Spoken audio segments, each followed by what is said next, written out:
Hello guys, how are you people. जैसा कि मैंने पिछले वीडियो में डिस्कस किया था कि मैं बुक्स और स्ट्रैटेजी बताने वाला हूं specially for CGL tier 1 examination for the year 2017। तो आज हम कॉम्प्रिहेंसिव स्ट्रैटेजी और बुक मटेरियल्स के बारे में डिस्कस करने वाले हैं ओनली फॉर इंग्लिश सेक्शन। तो चलिए फ्रेंड्स स्टार्ट करते हैं, और जिन लोगों ने अभी तक चैनल सब्सक्राइब नहीं किया है वो प्लीज सब्सक्राइब कर लीजिए। तो हम शुरुआत करते हैं एक अच्छे न्यूज़ से। अगर आप लोगों ने सीजीएल की नोटिफिकेशन अच्छे से देखी होगी तो आपने ध्यान दिया होगा कि ग्रेड पे 4200, 4600 पोस्ट है जिनमें मैक्सिमम एज लिमिट को 30 नहीं रखा गया था, जबकि डीओपीटी की क्लियर कट इंस्ट्रक्शंस है कि ग्रेड पे 4200, 4600 और 4800 के जितने पोस्ट है उनकी मैक्सिमम एज लिमिट को 30 की जानी चाहिए। सीजीएल की नोटिफिकेशन के कुछ दिनों बाद एसएससी ने एक कोरिजेंडम इशू किया था जिसने उसने कुछ पोस्ट की मैक्सिमम एज लिमिट को 30 कर दिया था। ये पोस्ट है KLM और P, इंस्पेक्टर इन एक्साइज, प्रिवेंटिव, एग्जामिनर और inspector of posts. But still अभी भी कुछ ऐसे पोस्ट हैं जैसे कि H, I और S। H पोस्ट है assistant in other ministries 4600 grade pay, I post is assistant in other ministries 4200 grade pay, and S is inspector in central bureau of narcotics, ये 4600 ग्रेड पे है। इन post की maximum age limit को अभी भी 30 years नहीं किया गया है, और मैंने ये अपने प्रीवियस वीडियो में ऑलरेडी डील कर लिया है कि क्यों एसएससी ने इन पोस्ट की मैक्सिमम एज लिमिट को 30 इंक्रीज नहीं किया था। बट अभी डीओपीटी ने बहुत ही स्ट्रिक्ट स्टेप्स लिए हैं।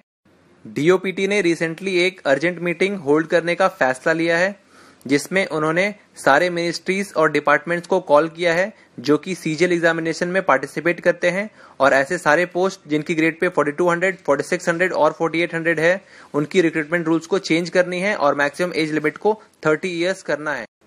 तो जल्द ही हम एक्सपेक्ट कर सकते हैं कि इन मिनिस्ट्रीज और डिपार्टमेंट्स में ये सारे पोस्ट की जो मैक्सिमम एज लिमिट है वो 30 कर दिया जाएगा और सिमिलर कोरिजेंडम एसएससी के द्वारा इशू कर दिया जाएगा। ऐसे सारे लोग जिनकी एज 27 to 30 इयर्स है उनके लिए बहुत ही बेनिफिशियल है। आपके लिए 4200, 4600 और 4800 के सारे पोस्ट अवेलेबल है। Now let's talk about some another important issue, that is tentative vacancy. SSC ने रिसेंटली एक टेंटेटिव वैकेंसी निकाली थी सीजीएल 2017 के लिए, जो कि 3805 पोस्ट उसमें एसएससी ने डिक्लेयर किया था। तो फ्रेंड्स सबसे पहले तो आप ये जान लीजिए कि टेंटेटिव का मतलब क्या होता है। टेंटेटिव का मतलब होता है provisional, and provisional is not final. इसमें प्रोसेस ये है कि एसएससी सारे मिनिस्ट्रीज और डिपार्टमेंट्स जो भी सीजीएल एग्जामिनेशन में इन्वॉल्व है उनको कम्युनिकेट करती है और उनसे वैकेंसी डिटेल्स मंगवाती है। नाउ ये सारे डिपार्टमेंट्स और मिनिस्ट्रीज में जितने भी वैकेंसी है किसी भी पर्टिकुलर पोस्ट में वो एसएससी को फॉरवर्ड किया जाता है। तो ये जो डेटा है 3805 ये अप्रोक्सीमेटली 2 months पहले की डेटा है। अभी आपके एग्जाम को कंप्लीट होने में एटलीस्ट 9 to 10 months है, तो इसमें नंबर ऑफ वैकेंसी 100% इंक्रीज होगी। प्लीज बी श्योर कि जो नंबर ऑफ वैकेंसीज है वो डेफिनेटली इंक्रीज होगी near about 10,000. It will be slightly less than 10,000. It will lie somewhere around 8,000 to 10,000. So at this stage you do not have to worry about the number of posts. Posts enough है आपके लिए। अगर आप seriously prepare करते हैं और इस examination को क्रैक करते हैं तो आपको डेफिनेटली जॉब मिलने वाली है। The number of vacancy is not 3805. This is only the present status. In the worst case अगर हम आपकी आर्ग्यूमेंट के लिए मान लेते हैं कि नंबर ऑफ वैकेंसी 3805 है, तो क्या आप एसएससी की प्रिपरेशन छोड़ देंगे? क्या आप एसएससी के लिए मेहनत नहीं करेंगे? Absolutely no. अगर पोस्ट 3805 है या 10,000 है या फिर 100 पोस्ट भी है तो डेफिनेटली आप सभी को मेहनत करना है और आपको जॉब मिलेगी अगर आप सीरियसली प्रिपेयर करते हैं इस एग्जामिनेशन के। बट आप ये मान के चले that until the time you reach the final stage of CGL examination the number of post will definitely rise. CGL tier 1 की जो इंग्लिश की क्वेश्चन पेपर होती है उसमें जो टॉपिक्स आते हैं वो है spotting error, fill in the blanks, sentence correction, one word substitution, idioms and phrases, synonyms and antonyms, spellings, cloze test and reading comprehension. Grammar में जो चैप्टर्स आपको कंप्लीट करने हैं वो है noun, verb, subject verb agreement, tense, question tag, pronoun, adjective, conjunction, article, preposition, adverb and conditional sentences. और इसमें जो बहुत ही ज्यादा इंपॉर्टेंट है वो है first subject verb agreement, second preposition and third verb. इससे पहले कि इंग्लिश की हम स्ट्रैटेजीज और बुक्स को डिस्कस करें, कुछ कॉमन डाउट्स जो एस्पिरेंट्स के मन में होती है उसे हम डिस्कस कर लेते हैं. फर्स्ट ऑफ ऑल, क्या जो हम बुक्स और स्टडी मटेरियल के बारे में आज डिस्कस करने वाले हैं वो सफिशिएंट होगा टीयर 1 2017 एग्जामिनेशन के लिए? तो friends, for this answer is big yes. इसके अलावा आपको कुछ भी पढ़ने की जरूरत नहीं है फॉर टीयर 1 एग्जामिनेशन. सेकेंड, जिन एस्पिरेंट्स ने बुक्स और स्टडी मटेरियल कंप्लीटली कवर किया है जो मैं आज इस वीडियो में डिस्कस करने वाला हूं, क्या उनके लिए कोई नई बुक को रिफर करना सही रहेगा? तो friends, answer for this is no. You do not have to refer to any other book. Just keep revising those things again and again. अगर आपको कुछ नया बनाना है तो आप टेस्ट सीरीज सॉल्व कर सकते हैं. थर्ड, क्या आज जो हम बुक्स और स्ट्रैटेजीज की बात कर रहे हैं वो सेम रहने वाली है टीयर 2 एग्जामिनेशन के लिए, और we will refer some other books? तो फ्रेंड्स, जो आज हम टीयर 1 के लिए पढ़ रहे हैं ये सफिशिएंट है for the tier 2 examination also, provided हमारी स्ट्रैटेजी चेंज हो जाएगी, जिसके बारे में मैं टीयर 1 एग्जामिनेशन के बाद में डिस्कस करूंगा. एंड अपार्ट फ्रॉम दैट कुछ चैप्टर्स ऐड हो जाएंगे, बट हम बुक्स और स्टडी मटेरियल को कांस्टेंट रखने वाले हैं. तो ध्यान रखिएगा, आप जब भी टीयर 1 इंग्लिश की प्रिपरेशन कर रहे हैं तो you are also covering 50 to 60% of the tier 2 syllabus. तो इसे बहुत ही अच्छे से कीजिएगा. तो गाइज, आप सभी को पता होगा कि एसएससी टीयर 1 की एग्जामिनेशन 1 अगस्त 2017 से स्टार्ट हो रही है. तो अगर हम कंसिडर करें कि हमारे पास 2 months पीरियड है, 30 इन ईच मंथ, तो हमारे पास 60 डेज है. अब इन 60 डेज में आप 10 डेज को रिमूव कर दें क्योंकि वो एक रिवीजन पीरियड होता है, तो आप उसे अगर रिमूव करें तो आपके पास 50 डेज होगा. Now in that 50 days you have to solve question paper और द क्वेश्चन सेट्स. तो सेट्स के लिए मैंने एक कंप्लीट स्ट्रैटेजी बताई हुई है प्रीवियस वीडियो में, इसकी लिंक डिस्क्रिप्शन में दी हुई है, आप देख सकते हैं. तो कंप्लीट 1 डे इन्वॉल्व होता है एक सेट को सॉल्व करने में, एक प्रीवियस ईयर क्वेश्चन पेपर को सॉल्व करने में. तो 15 अगर आपको क्वेश्चन पेपर सॉल्व करने हैं तो 15 डेज यहाँ रिमूव कर दें तो आपके पास रिमेनिंग सिर्फ 35 डेज है.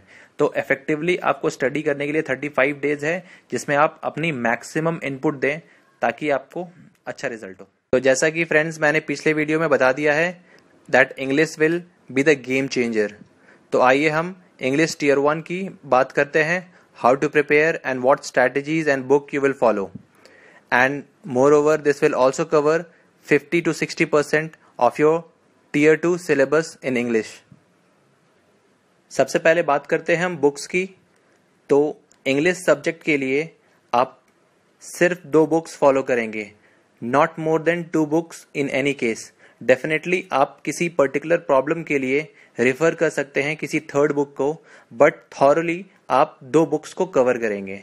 नाउ ये क्वेश्चन आता है, कौन से 2 बुक्स? गाइज, बुक एक इंडिविजुअल चॉइस है. आप मार्केट से कोई भी 2 स्टैंडर्ड बुक परचेज कर सकते हैं. If you are following any book and you are familiar with one book, do not deviate now. Continue reading it and do revise it again and again. अगर आप इस field में नए हैं या फिर आपने एक बुक बाई किया है जिसको आपने थॉरली किया नहीं है या उसे कंप्लीट नहीं किया है, तो मेरी एडवाइस यहाँ पर रहेगी कि आप plinth to paramount by Neetu Singh ma'am जरूर परचेज करें. ये एक बहुत ही अच्छी बुक है and every aspirant of SSC must go through this book. इस बुक को स्पेशली सीजीएल एग्जामिनेशन के लिए डिजाइन किया गया है. Now, second book is English by S.P. Bakshi sir. This book is also very good, but the problem is this book is not specifically meant for SSC examination. It is for all general competitive examination like railways, banking, PSUs, etc. S.P. Bakshi की book सारे chapters को exhaustively cover करती है और इसमें बहुत सारे practice set है. तो ये मोर देन सफिशिएंट है फॉर द एसएससी एग्जामिनेशन. तो guys, first complete Plinth to Paramount by Neetu Singh ma'am, then only go for SP Bakshi. Although this book is also very good. Second is previous year question paper. Friends, English की tier 1 as well as tier 2 दोनों के questions last 12 to 15 years solve करना बहुत ही ज़्यादा essential है. इसके बिना आप मैक्सिमम स्कोर इंग्लिश में बिल्कुल नहीं कर सकते हैं. डेफिनेटली आपको ये टॉप प्रायोरिटी में रखना है.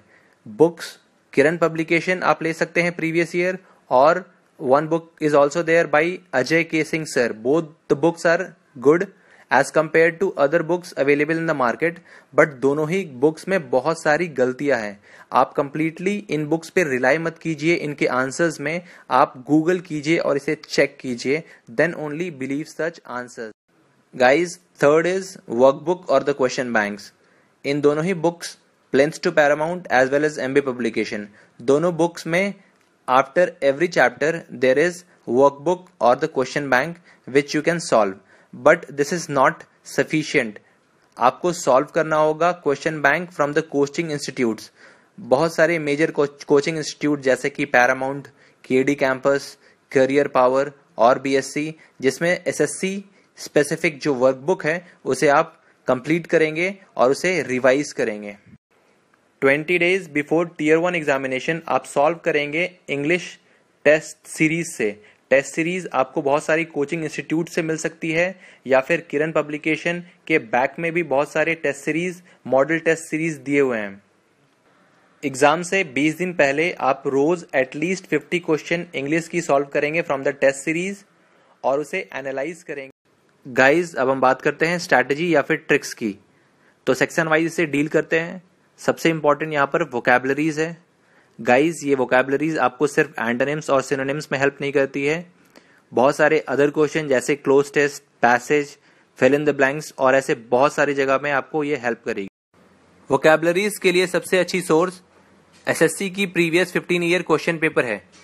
अगर आप वहां से एंटोनिम्स सिनोनिम्स करते हैं from the last 15 years, not just of CGL examination but also of other examination like CHSL, MTS, FCI and other such examination, तो इससे अच्छी सोर्स कुछ भी नहीं हो सकती है. This alone will be covering 50% of your vocabulary. Guys, please note कि आप प्रीवियस ईयर क्वेश्चन पेपर से जो भी एंटोनिम्स और सिनोनिम्स है उसे किए बिना किसी भी बुक या अदर मटेरियल्स को नहीं रीड करेंगे. This should be the top most priority. ऐसे बहुत सारे नोट्स है मार्केट में, 3000 वर्ड्स, 4000 फ्रीक्वेंट वर्ड्स, वो इंपॉर्टेंट है, बट एसएससी के प्रीवियस ईयर क्वेश्चन पेपर को जब तक आप कंप्लीट नहीं कर पाते हैं उसके सारे वर्ड्स को, तो कहीं भी फर्दर मूव करना बेवकूफी होगी. After completing this you can move to the 2 books which I recommended, Plinth to Paramount by Neetu Singh ma'am and SP Bakshi sir. अगर आप ये भी कंप्लीट कर लेते हैं तो आपने एसएससी की वोकैबुलरी के लिए एनफ प्रैक्टिस कर लिया है. इन दोनों ही बुक्स में जो एंटोनिम्स और सिनोनिम्स दिए हुए हैं आपको इसे बाय हार्ट लर्न करना है. Apart from that, notes making from the previous year question paper of English, for which I have already explained in my previous video, the details of which are in the description. You can follow the link. अगर आप किसी भी previous year paper को solve कर रहे हैं तो उसके सिनोनिम्स और एंटोनिम्स में अगर 1 वर्ड है तो आपको उससे 5 वर्ड्स मिलते हैं, क्योंकि एक तो एक्चुअल क्वेश्चन है और उसके साथ 4 वर्ड्स जो ऑप्शंस में एसोसिएटेड है. अगर आपको उनकी मीनिंग पता है तो लीव दोज वर्ड्स, और जिनकी मीनिंग नहीं पता है आप उसे नोट डाउन करेंगे. And apart from that, each word has at least 3 to 4 synonyms. आप उसे लिखेंगे and then antonyms of the word. Guys, antonyms और सिनोनिम को लर्न करने के लिए और उसे रिमेंबर करने के लिए मैं एक सेपरेट वीडियो बनाऊंगा जो कि एग्जॉस्टिवली इन सारे पॉइंट्स को कवर करेगा. बट स्टिल यहाँ पर मैं 2 इंपॉर्टेंट पॉइंट्स मेंशन करने वाला हूँ. पहला ये कि आप 2 hours जब भी आप सुबह में उठते हैं तो आप वोकैबुलरीज को दीजिए. ये बहुत ही ज्यादा इंपॉर्टेंट है. Every day 2 hours learning as well as revising. Guys, second important point जिसको मैंने पर्सनली यूज किया है और मेरे लिए बहुत ही ज्यादा बेनिफिशियल था. मोस्टली मैंने लोगों को यही देखा है कि वो जब भी वोकैबुलरीज पढ़ते हैं तो सिर्फ उसे देखते हैं और उसे याद करते हैं। They do not speak out loud.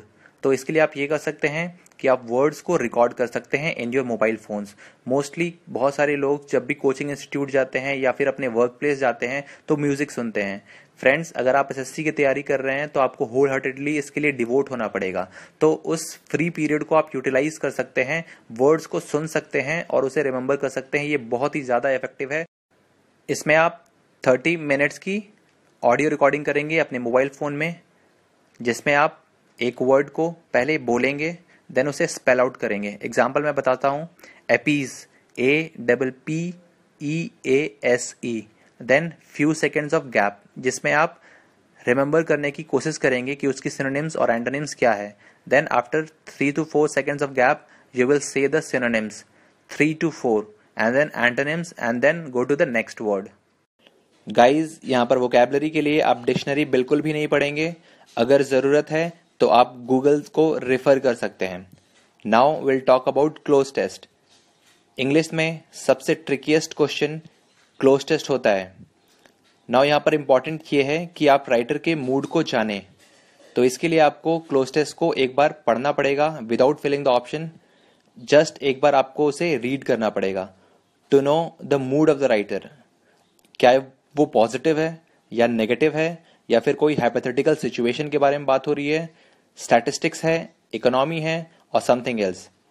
This comes with practice. आपको ज़्यादा से ज़्यादा क्लोज टेस्ट सॉल्व करने पड़ेंगे और ये प्रीवियस ईयर क्वेश्चन पेपर में आपको मिल जाएगा या फिर किसी बुक में, या फिर 2 बुक जो मैंने रेफर किया। गाइज, मेरे कुछ फ्रेंड्स जिन्होंने CGL 2016 का एग्जामिनेशन दिया था, उनके according English part 2 by Neetu Singh ma'am is a good book. Personally I have not seen this book. आप बेशक इस बुक को देख सकते हैं। इसमें पैसेजेस, क्लोज टेस्ट बहुत ही कॉम्प्रिहेंसिव वे में दिए हुए हैं और आप इसे प्रैक्टिस कर सकते हैं। क्लोज टेस्ट को सॉल्व करने के लिए प्रिपोजिशन बहुत ही इंपॉर्टेंट है। आप दोनों ही बुक से थॉरली प्रिपोजिशन चैप्टर को कीजिएगा, ये बहुत ही ज़्यादा इंपॉर्टेंट है। Next, vocabulary, this is also very important. आपको वोकैबुलरी बहुत जगह काम आएगी क्लोज टेस्ट में वर्ड्स फिल करने के लिए। गाइज, यहाँ पर मैं 2 इंपॉर्टेंट पॉइंट डिस्कस करने वाला हूँ। पहला, please don't solve with ego. बहुत सारे स्टूडेंट ईगो में सॉल्व करते हैं that if my friend has solve 100 out of 100 question I will also solve. Cloze test बहुत ही ट्रिकी होता है। हो सकता है आपसे पहला ब्लैंक फिल नहीं हो सकता है दूसरा ब्लैंक भी आपसे फिल नहीं हो। तो इस केस में आप बिल्कुल हैरस मत होइएगा। ये क्वेश्चन सभी के लिए डिफिकल्ट होगा। आपको कोई भी मेडल नहीं मिलने वाला है अगर आप 100 out of 100 क्वेश्चन करके आते हैं। Leave few blanks if you really don't know. Guys, there is a difference between guessing an answer and wild guess और ब्लाइंडली सॉल्विंग एनी क्वेश्चन। आपको जब किसी क्वेश्चन के बारे में थोड़ा बहुत आइडिया है तो बिल्कुल आप गेस कर सकते हैं, बट ब्लाइंडली किसी क्वेश्चन को सॉल्व करना या फिर तुक्का मारना is really not advisable. I understand कि आपको अगर अच्छा स्कोर करना है एसएससी में तो आपको बहुत सारे क्वेश्चन में गेस करना होता है, बट जिस क्वेश्चन के बारे में आप बिल्कुल कुछ नहीं जानते उस क्वेश्चन में आप तुक्का मारकर मत आइएगा। Next, option. Now SSC has started playing with options also. आपका जो फर्स्ट ऑप्शन है अब जरूरी नहीं है वो ए होगा और सेकंड ऑप्शन जरूरी नहीं है कि बी होगा। तो आप ध्यान से भरिएगा। क्लोज टेस्ट में ये चेंजेस एसएससी ने स्टार्ट कर दिया है। Option 1 can be D, option 2 can be C और एनी अदर थिंग। गाइज, अब हम बात करते हैं वन वर्ड सब्स्टिट्यूशन और इडियम्स एंड फ्रेजेस की। तो यहाँ पर 3 इंपॉर्टेंट बात आपको ध्यान में रखनी है। First is you have to learn it, second is you have to learn it and third is you have to learn it. There is no other alternative. आपको याद करना ही होगा। जिन 2 घंटे के बारे में मैं बात कर रहा था आपको वोकैबुलरीज में, I forgot to mention that in a week you have 7 days. Now first 4 days you will give to antonyms and synonyms and the rest 3 days for one word substitution and idioms and phrases. Now most importantly जो source होगा आपका previous year paper. Then next, जो 2 books मैंने recommend की हैं ये आपके लिए इनफ है। इससे बाहर पढ़ने का कोई भी मतलब नहीं बनता। अब हम बात करते हैं पैसेज सॉल्विंग या फिर कॉम्प्रिहेंशन रीडिंग की। The problem I have seen with majority of the people is that they try to solve the answers without even understanding the passage. बहुत सारे लोगों को पैसेज समझ में ही नहीं आता और वो डायरेक्टली सॉल्व करना स्टार्ट करते हैं। तो फ्रेंड्स, बेसिकली ये प्रॉब्लम इसलिए है क्योंकि आपने वोकैबुलरी अच्छे से प्रैक्टिस नहीं की है। अगर आपकी वोकैबुलरी स्ट्रांग होगी तो डेफिनेटली आप पैसेज को समझ पाएंगे अच्छे तरीके से और उसको आंसर भी कर पाएंगे। गाइस, इसका सोल्यूशन बहुत ही सिंपल है। आपको मैक्सिमम प्रैक्टिस करना पड़ेगा पैसेज। आपके पास जो सोर्स है वो है बुक्स जो मैंने अभी 2 रिकमेंड किए, and also you can find any other good book for passage, and also you can solve the workbook of any coaching institute, not from the banking sector. Banks में जो question आते हैं उन तरह के पैसेज को आपको सॉल्व नहीं करना, बिकॉज उनके क्वेश्चंस जो होते हैं थोड़े डिफरेंट होते हैं as compare to what SSC ask. Now जो पैसेज होता है एसएससी का वो बहुत ज़्यादा बड़ा नहीं होता है as compare to CAT examination and other such examination, तो बिल्कुल इसमें स्कोर कर सकते हैं। गाइस, टीयर 1 में जो पैसेज आने वाला है डेफिनेटली वो एवरेज टू इजी होगा, डिफिकल्ट नहीं होगा। गाइस, टीयर 2 में डेफिनेटली आपको ऐसे पैसेजेस मिल जाएंगे जो बहुत ही ज़्यादा डिफिकल्ट होंगे। ऐसे पैसेजेस का टॉपिक जनरली इकोनॉमिक्स होता है या फिर इंटरनेशनल एजेंडाज, कन्वर्सेशन एसेट्रा, तो बिल्कुल आपको टाइम वेस्ट करने की ज़रूरत नहीं है इन पैसेजेस में। एसएससी डेलिबरेटली इन क्वेश्चंस को डालता है क्योंकि ऑब्वियसली वो सारे पैसेजेस को ईजी नहीं दे सकता है, तो ऐसे में आपको टाइम वेस्ट करने का मतलब नहीं बनता है। Solve as much as you can, आप मैक्सिमम पॉसिबल क्वेश्चंस को सॉल्व कीजिए इन पैसेजेस में and then move on. Error correction, guys, बहुत लोगों की कंप्लेंट ये है कि उन्होंने सारे रूल्स को कंप्लीटली पढ़ लिया है thoroughly, but still they are not able to attempt any question. तो गाइस, मैं ये एग्री करूंगा कि बहुत सारे बुक्स में, including the books which I have recommended, there are too many rules. सारे चैप्टर्स में noun, subject, verb, agreement, preposition, adjectives, ऐसे सारे चैप्टर्स में बहुत सारे रूल्स गिवन है और प्रैक्टिकली इन सारे रूल्स को रिमेंबर कर पाना इम्पॉसिबल है। तो ऐसे में आपको करना क्या है, डेफिनेटली आप सारे रूल्स को थॉरली पढ़ेंगे और याद करने की कोशिश करेंगे, और मोस्ट इम्पॉर्टेंटली सभी चैप्टर्स के पीछे जो भी क्वेश्चन गिवन है you have to solve them as many times as you can so that you can remember them। तो गाइस, फ्रीक्वेंटली अगर आप इन क्वेश्चंस को करेंगे तो इसका रिजल्ट ये होगा कि इन एग्जामिनेशन इमीडिएटली जैसे एक रॉन्ग कॉम्बिनेशन ऑफ वर्ड्स आपके सामने आएगा, आपको ये स्ट्राइक कर जाएगा कि ये यहाँ पर नहीं होना चाहिए था।